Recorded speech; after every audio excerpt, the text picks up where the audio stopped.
दोस्तों, साथ निभाना साथिया के आने वाले एपिसोड में जबरदस्त कोर्टरूम ड्रामा देखने को मिलने वाला है। एपिसोड की शुरुआत जग्गी से होती है, जो किसी गहरी सोच में डूबा हुआ दिखाई देता है। तभी उसे गांधी मार्केट में मिला एक पुलिस कांस्टेबल याद आता है। गोपी उससे पूछती है कि उस कांस्टेबल का इस केस से क्या संबंध है।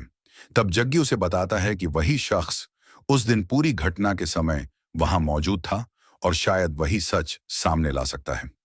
इसके बाद कोर्ट की सुनवाई शुरू होती है। गोपी उस कांस्टेबल को गवाह के रूप में अदालत में बुलाती है और उससे पूछती है कि घटना वाले दिन वह कहां तैनात था। कांस्टेबल बताता है कि वह गांधी मार्केट में ड्यूटी कर रहा था। इस पर गोपी कहती है कि जब जग्गी पर हमला हो रहा था तब आपने कोई कार्रवाई क्यों नहीं की? कानून की रक्षा करना आपकी जिम्मेदारी थी, फिर आपने अपना कर्तव्य क्यों नहीं निभाया? लेकिन कांस्टेबल बड़ी चालाकी से बातों को घुमाने लगता है और झूठी कहानी सुनाकर अदालत को भ्रमित करने की कोशिश करता है। कुछ देर के लिए सभी लोग उसकी बातों में उलझ जाते हैं। इसके बाद जज पुलिस को आदेश देते हैं कि मनोज को अगले 24 घंटे के भीतर गिरफ्तार करके अदालत में पेश किया जाए, ताकि मामले की सच्चाई सामने आ सके। दूसरी ओर गोरा माता रानी के सामने खड़ी मुस्कुराती है और कहती है कि कांस्टेबल ने बिल्कुल वही बयान दिया है जो उसने उसे सिखाया था। इसके बाद वह तुरंत मनोज को फोन करके सावधान रहने की चेतावनी देती है, क्योंकि पुलिस उसकी तलाश में लगी हुई है। अगले दिन फिर कोर्ट की कार्यवाही शुरू होती है, लेकिन जग्गी समय पर नहीं पहुंचता। यह देखकर कोकिला ताना मारते हुए कहती है कि उसे पहले से पता था कि जग्गी भाग जाएगा। वहीं गोपी पूरे विश्वास के साथ कहती है कि जग्गी जरूर आएगा, उसे अपने पति पर पूरा भरोसा है। जज कहते हैं कि अब सिर्फ 10 मिनट और इंतजार किया जाएगा।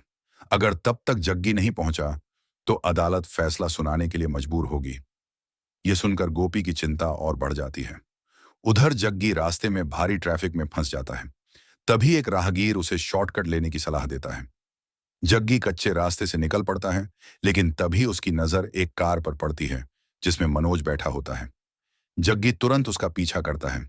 मनोज गाड़ी छोड़कर भागने लगता है और खुद को बचाने के लिए एक ट्रक पर चढ़ जाता है। तभी जग्गी एक पत्थर फेंकता है, जिससे मनोज नीचे गिर जाता है। मौका मिलते ही जग्गी उसे पकड़कर अपनी कार की डिक्की में बंद कर देता है और सीधे अदालत की ओर रवाना हो जाता है। कोर्ट में जज फैसला सुनाने ही वाले होते हैं कि तभी जग्गी वहां पहुंच जाता है। वह कहता है कि उसने मनोज को पकड़ लिया है और वह उसकी कार की डिक्की में बंद है। लेकिन जब धर्म डिक्की खोलकर देखता है तो मनोज वहां नहीं मिलता। यह देखकर जग्गी और गोपी दोनों हैरान रह जाते हैं। कोकिला तुरंत कहती है कि मनोज नाम का कोई इंसान है ही नहीं और जग्गी सबको धोखा देने की कोशिश कर रहा है। वह जज से तुरंत फैसला सुनाने की मांग करती है। तभी अचानक अदालत में गोरा की आवाज गूंजती है, रुक जाइए जज साहब। गोरा के साथ मनोज भी अदालत में पहुंच जाता है। उसे देखकर गोपी, जग्गी और पूरा मोदी परिवार राहत की सांस लेता है। गोरा बताती है कि जब वह कोर्ट आ रही थी तब उसने मनोज को कार की डिक्की से भागते हुए देखा। उसने तुरंत उसे पकड़ लिया और यहां लेकर आ गई।